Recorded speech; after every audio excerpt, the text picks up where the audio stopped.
Welcome to More Than Mindset, the only podcast that bridges the gap between spirituality and success. Go beyond the mind with clarity and confidence coach Kim Guillory and learn how to integrate your passion to serve with your skills and experience to create a business you love. Let's get started. Hello, and welcome back to the More Than Mindset Show. My name is Kim Guillory, and I am your host. Today, we are talking about clients who complain but don't commit to solving the problem.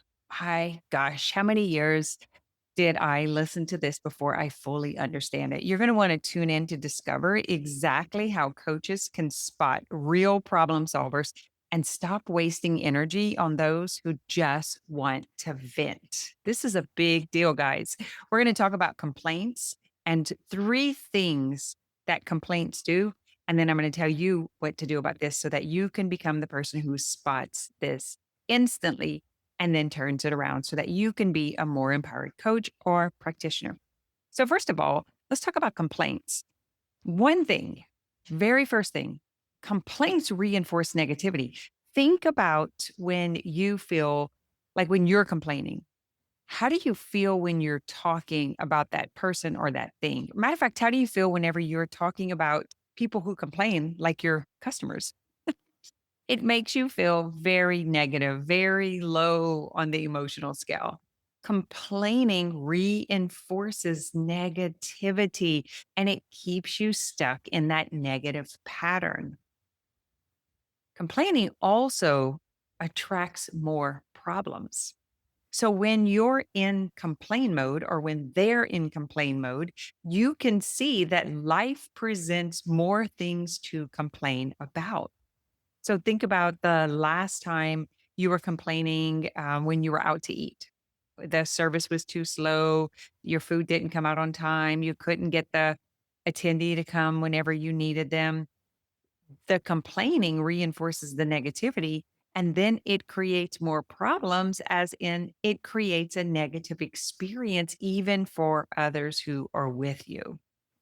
And the last thing that I'm going to talk about is complaining distracts from actionable solutions. So, whenever your customers are complaining or your clients and you're trying to help them, but they're in the negative mindset, they're attracting more problems, but they can't see it. How do you feel? It's pretty annoying, right? It's kind of frustrating. But then you have to look in the mirror and also see where you might be doing this because when we can call ourselves out, we're able to see it in others. So that's kind of the fun thing about coaching is we're constantly growing and evolving because the problems that our clients bring with us, if we haven't solved them for ourselves, it's an opportunity to confront them so that we can help them see it.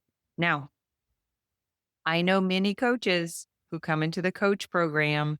This is why I think it's such a valuable program that don't see this. They don't understand why they're having a negative experience in their own life and in their business. And it's because they haven't gotten results and they're complaining. So they're reinforcing negativity in their business. They're attracting more problems in their business. And the complaining is distracting them from seeing and taking action towards solutions. It's crazy. It's a beautiful mirror once you understand it. Matter of fact, life is a mirror. But in this particular regard, talking about your clients in particular, whether you're a practitioner or you are a coach, maybe you are someone who has a family member that complains all the time. Maybe it's your parents, maybe it's your sister, maybe it's your friend. Doesn't necessarily have to be a client. If you see it in others, it's to the degree that you agree. So I would look in your life and see where you're doing it if you're not able to help them solve it. Okay. Just going to preface with that. And I'm talking to myself too, guys. I'm not just talking to you. Great coaches know the difference between complaints and pleas for help. So a confident and competent coach recognizes when someone just continues to complain or when someone commits to actionable steps to solve the problem. And that's the beauty of being a great salesperson and understanding the sales process. When I say sales is coaching, coaching is sales, all of this is transformation because in the sales process, you will hear these same complaints that they are using in their life. And once you truly understand the inside of coaching and the inside of sales, and you recognize the difference between a complaint and objection, a complaint and a plea for help, a complaint and a commitment to get the help, that is going to equip you to better help people, not just convert them into a paying client, but convert them into an action taking client, someone who gets results. You can turn the complaints into opportunities once you understand that it's a complaint, it's a habit. These are just instilled behaviors that society has allowed. We have been taught to complain, to get attention. And many people are complaining to get attention, not complaining to solve problems. And you, as the practitioner, as the coach, recognizing this is going to empower yourself as well as your customer. So let's kind of dive into what are some of the things to look for. If a client or customer comes to you and they're telling you everything negative that's going on, and you offer to help them solve it, and they give you another complaint of why they can't pay you, why they can't do it right now, why they don't think it's going to work. Those are the complaints. And so many of you allow that to go by as an objection, but it's not an objection. It's just a complaint. They've been burnt before. They don't trust themselves. They've already paid someone else and not gotten the results. Those are just complaints. It's like saying it's raining outside, literally is raining outside. So that is the reason, that is the excuse why I have a bad day because it's raining outside. That's just a complaint. It's not an objection to having a good day. It's not an objection to getting anything done. It's a complaint. It's really hot out here. Oh, it takes so long for the food to get here. Wow, that's a lot of money. Those are all complaints. Think about when you were a kid or think about your kids. Oh, I don't want to get ready. I'm not sleepy. This is hard. Those are just complaints. Just agree. If you know the sales process, the first thing is to agree, to get on the same page. Whenever we agree with someone, we're in communication with them. When you argue with them and you tell them they're wrong, you disconnect from them. You get out of the relationship, you get out of the communication. So the first thing is to recognize the complaint, agree. Yes, it's a lot of money. Yes, it's hot. Yes, it's taking long. I get it. I see it. I feel the same way. Like you're just agreeing. That's going to get them back into trust and into communication. Now, listen, a lot of people think that like this is wrong because you don't actually agree.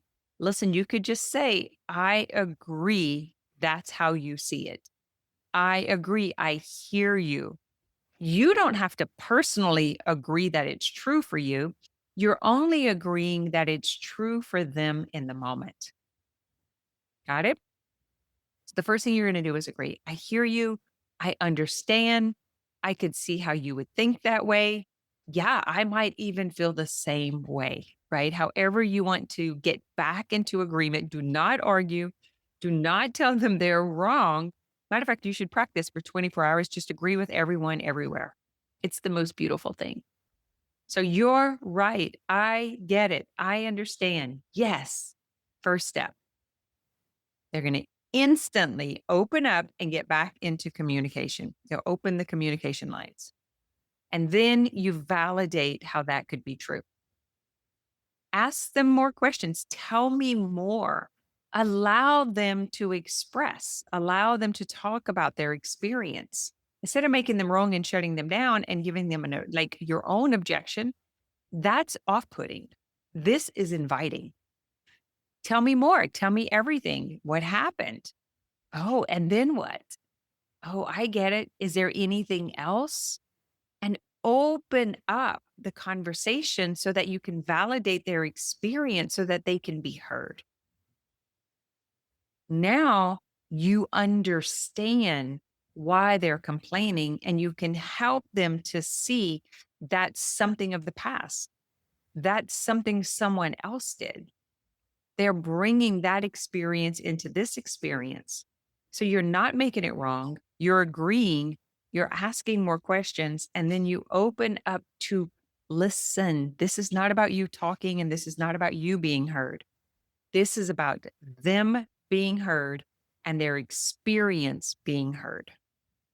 I want you to try this week. Try it with your family, try it with your friends, if you don't want to practice on clients. So, the first thing that I want you to take away from this is that complaints may not be a plea for help.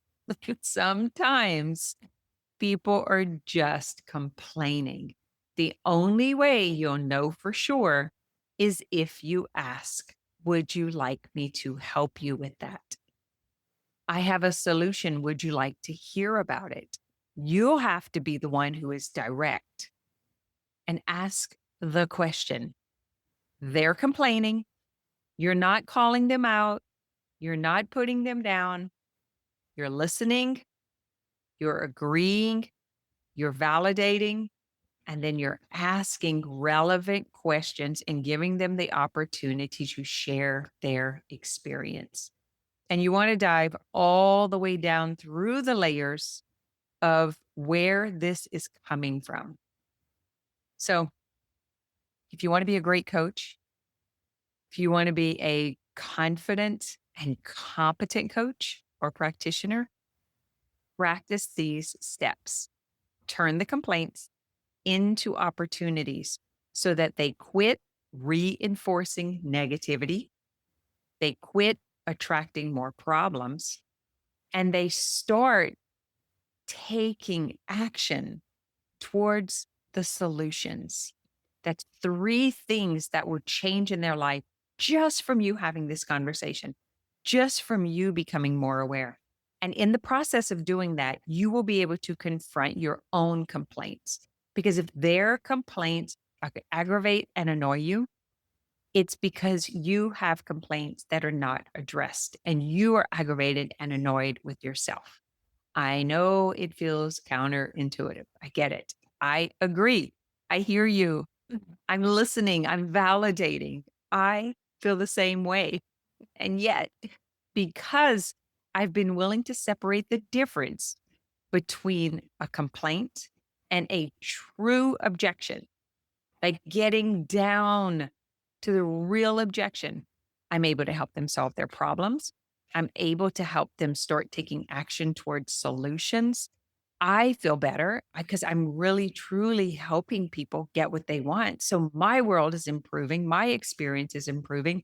And then I myself don't let me get away with those things. So those are the benefits for you is if you can recognize the difference, you're going to feel more confident and competent. You're going to be able to see it in yourself. You're going to be able to stop it in yourself. And then you're going to quit allowing it from others. And instead, you'll just get some clarity. So you'll validate and then you'll ask. You'll agree, you'll ask. All right, I want you to try this week. I do have a worksheet that goes along with this. So I'm not sure. I'm sure there's a link somewheres or it's in the email and you can just click on it and you will get the worksheet so that you can like write it out and go and practice this for yourself. So I'm just going to repeat it to close it off, but it'll be in the worksheet. Complaints reinforce negativity. Complaints attract more problems and complaints distract us from doing actionable solutions. So complaints keep us stuck. Great coaches know the difference and they know how to handle it so that they can turn the complaint into an opportunity, a learning opportunity, a growth opportunity where the customer and yourself solve the real problem by recognizing the difference between the problem, the complaining, and are they asking for help? The only way you will know is if you ask them. Are you just complaining? Did you just want to vent? Or are you seeking a solution? Guys, this is going to change the game for you in your practice, I promise. All right, I'll see you next week. If you know anyone who could benefit from this, if you have other coaches, practitioners that could use this, please share. Let me know. You can send me an email and say, Kim, I'm loving the show. Give us a rating and review. That helps us to grow it. I appreciate you. Thanks for listening to this episode of More Than Mindset.